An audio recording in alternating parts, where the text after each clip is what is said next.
Telangana paper ఒకసారి చూస్తే గురుకులాలపై కుట్ర, అస్తవ్యస్తంగా గురుకులాల నిర్వహణ, కల్తీ ఆహారంతో విద్యార్థుల ఆసుపత్రి పాలు. గత 7 నెలల్లో 232 మందికి అస్వస్థత.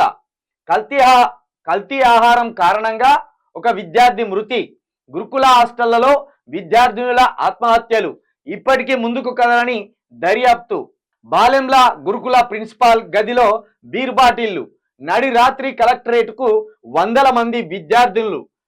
రాయంపేట గురుకులంలో విద్యార్థులను కొరికిన ఎలుకలు. రివ్యూ చేసిన పాపాన పోని సీఎం రేవంత్.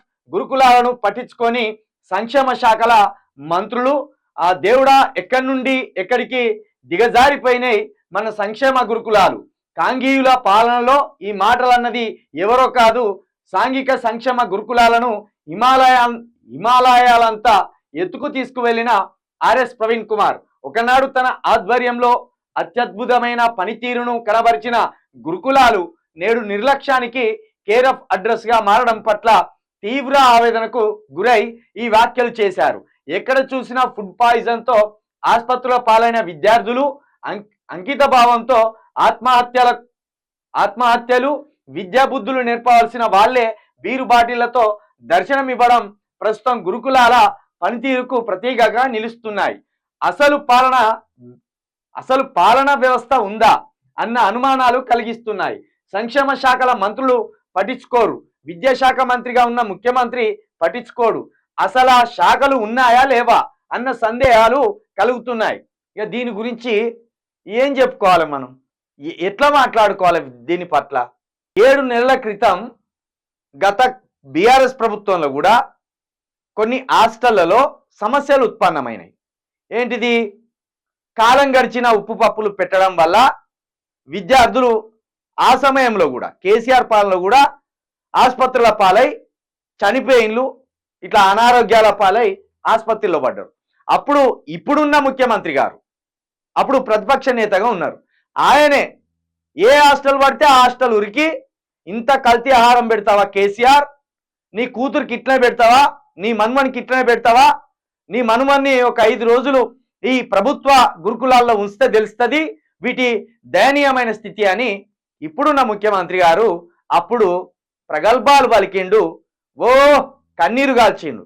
ఇక ఆయనకు వత్తాసు పలుకుతూ ఆకునూరి మురళి లాంటి దరిద్రులు, కోదండరాం లాంటి దరిద్రులు, తీన్మార్ మల్లన్న లాంటి దరిద్రులు, ఈ ఇప్పుడు ఉన్న న్యూస్ ఛానల్ పెట్టుకొని వగల ఏడుపులు ఏడ్చే తొలి వెలుగు రాగు లాంటి దరిద్రులు, లేకపోతే మైపాల్ యాదవ్ లాంటి దరిద్రులు, వీళ్ళంతా ముక్కుమ్మడిగా కేసీఆర్ పాలన మీద దుమ్మెత్తిపోసేది నిత్యం. ఇక ఇప్పుడు వీళ్ళంతా మరి వీళ్ళకి చీరలు కట్టియాలా, జాకెట్లు కుట్టియాలా, లేపు కూడా వీళ్ళకు కూడా గాజులేసి ఆ రోడ్ల మీద తిప్పాలా అర్థమైతలేదు. కానీ మీరంతా ఏడ చచ్చిండ్లు ఈరోజు మీరంతా గురుకులాల్లో అప్పటి పరిస్థితి కంటే దయనీయమైన పరిస్థితి, చాలా దరిద్రమైన పరిస్థితి ఇప్పుడు తయారైంది. దీన్ని ఏమంటారు మీరు? మొన్నటికి మొన్న ఆహారంలో బల్లి పడ్డది. ఆహారంలో బల్లి పడితే ఏం తక్కువ 34 మంది విద్యార్థినులు ఆసుపత్రుల పాలైంది. ఒకవైపు ఏ స్కూల్లో కూడా కనీస సౌకర్యాలు లేవు. ఇట్లా అద్మానమైన స్థితిలోకి పోతుంటే దగ్గర మొన్న 34 మంది, ఇవాళ 232 మందికి అస్వస్థత, పైగా ఒక విద్యార్థిని మృతి చెందింది. పైగా ఈ శాఖ ముఖ్యమంత్రి గారి జేబులో ఉంది. ముఖ్యమంత్రి గారు మీరు ఏమన్నారు?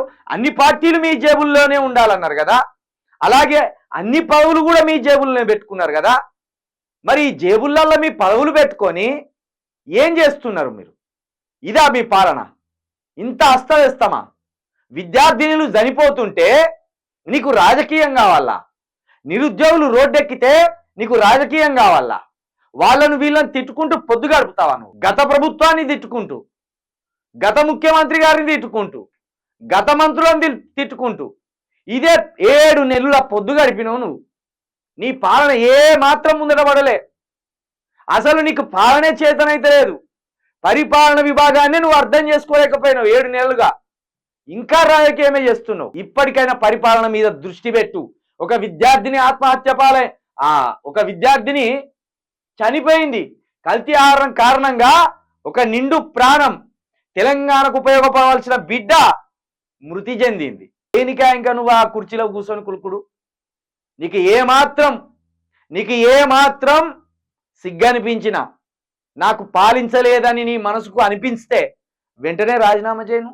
ఇదా ఇంత అద్మానమైన పాలన? గురుకులాలకు కార్యదర్శిగా ఉన్నప్పుడు ఆర్ఎస్ ప్రవీణ్ కుమార్ గారు అనేక మంది బిడ్డలకు అత్యుత్తమమైన విద్య అందించి విదేశాలకు పంపిండు. ఒక బిడ్డను ఎవరెస్ట్ శిఖరం ఎక్కించిండు. అనేక మందిని డాక్టర్లను చేసి ఈ వ్యవస్థకు అందించిండు. ఈరోజు అదే ఆర్ఎస్ ప్రవీణ్ కుమార్ గారు ఇదే గురుకులాల దయనీయమైన పరిస్థితి చూసి, దేవుడా ఎక్కడి నుండి ఎక్కడికి దిగజారిపోయింది ఈ గురుకులాల పరిస్థితి అని ఆయనే గుండె వలిగేదాకా వచ్చింది. గురుకులాలకు ఒక ఐకాన్గా, గురుకులాలంటే ఒక ఐకాన్ సంస్థలు, గురుకులాలలో చదివితే ఒక అత్యుత్తమైన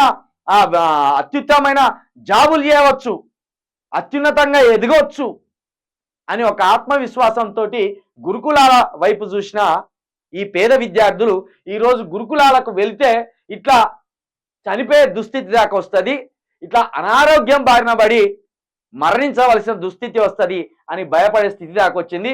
దయచేసి ముఖ్యమంత్రి గారు విద్యాశాఖను మీ దగ్గర పెట్టుకున్నారు, అది ఫెయిల్. అదే విధంగా హోంశాఖను మీ దగ్గర పెట్టుకున్నారు, అది ఫెయిల్. ఇక మున్సిపల్ శాఖను మీ దగ్గర పెట్టుకున్నారు, అది ఫెయిల్. టోటల్గా నీ ముఖ్యమంత్రి పనితనమే ఫెయిల్. ఇప్పటికైనా గురుకులాల విద్యార్థినిల తల్లిదండ్రులు ఎవరైతే ఉన్నారో మీరు రోడ్డెక్కపోతే గనక, మీరు మీ గొంతెత్తకపోతే గనక ఇట్లా మీ బిడ్డలను మీరు పోగొట్టుకోవాల్సిన దయనీయమైన పరిస్థితికి వస్తుంది. ఎంతమంది గురుకుల పిల్లలు ఉన్నారో, గురుకులాల చదివే పిల్లలు ఎంతమంది ఉన్నారో వాళ్ళ తల్లిదండ్రులు రోడ్డెక్కాలే.